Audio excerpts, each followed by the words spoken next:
Incwadi EkaJuda.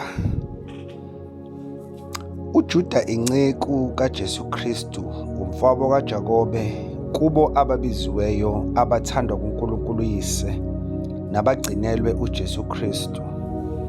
Makandise kini umusa nokuthula nothando.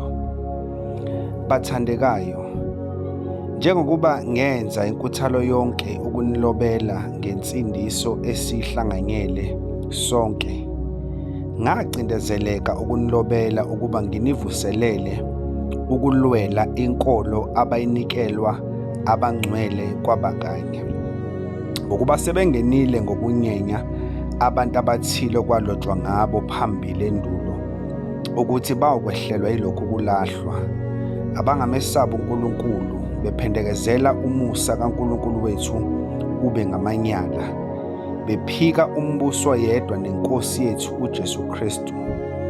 Kepha ngiyathanda ukunikhumbuza nokuba kade benikwazi konke, ukuthi iNkosi isisindisile isizwe isikhipha ezweni laseGibhithe, yabuye yabhubhisa labo abangakholwanga, nezingelosi ezingagcinanga ubukhosi bazo, kodwa zalishiya ikhaya lazo, izigcinele ukulahlwa kosuku olukhulu ngezibopho ezimiyo phansi kobumnyama.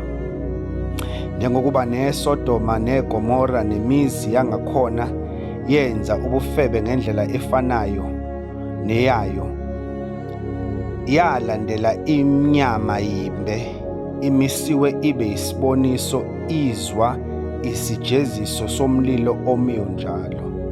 Nokho ngokunjalo-ke nalabo abaphuphayo bengcolisa inyama, beyisa imibuso, bahlambalaza ubukhosi.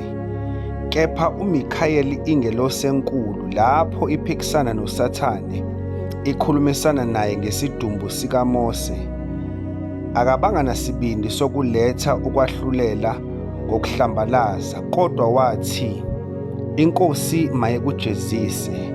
Kepha laba bayahlambalaza konke abangakwaziyo, nalokho abakwaziyo ngemvelo njengezidalwa ezingenangqondo babhubha ngakho. Maye kubo ngokuba bahamba endleleni kaKhayina, bagijimela ekudukeni kukaBhalamu ngenxa yemvuzo, babhubha ekuphikeni kukaKora.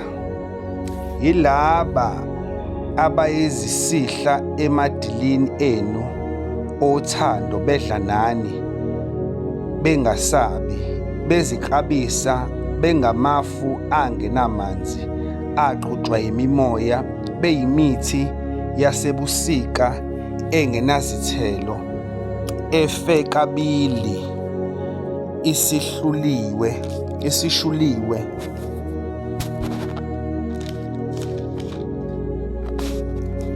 Bangamaza adlangalalayo olwandle, ekhephuza amahlazo awo, iziganyezi ezidukayo ezigcinelwe obumnyama baphakade.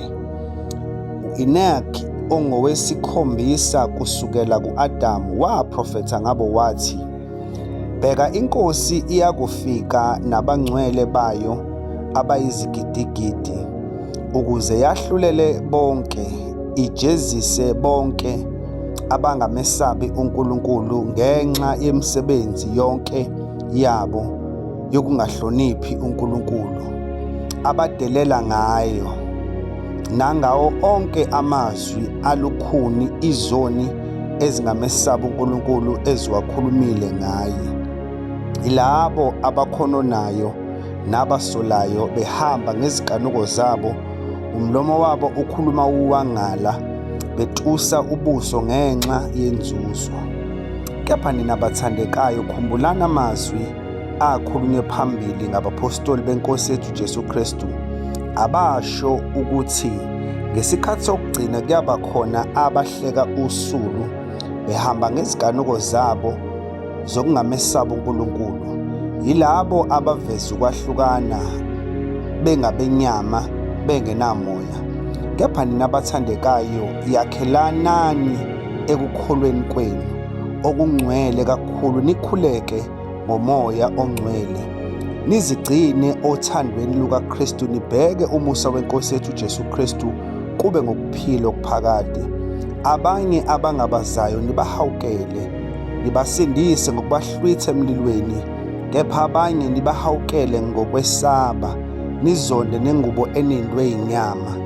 Kepha kuye onamandla okunilinda ukuba ningakhubeki, nimiswe phambi kwenkazimulo yakhe, ningenasici, ninokuthokoza okukhulu. Kuye uNkulunkulu oyedwa, umsindisi wethu, ngaye uJesu Kristu iNkosi yethu, makube ngukukhazimula nobukhosi namandla negunya, kungakabikho izikhathi, namanje nakuze kube phakade. Amen.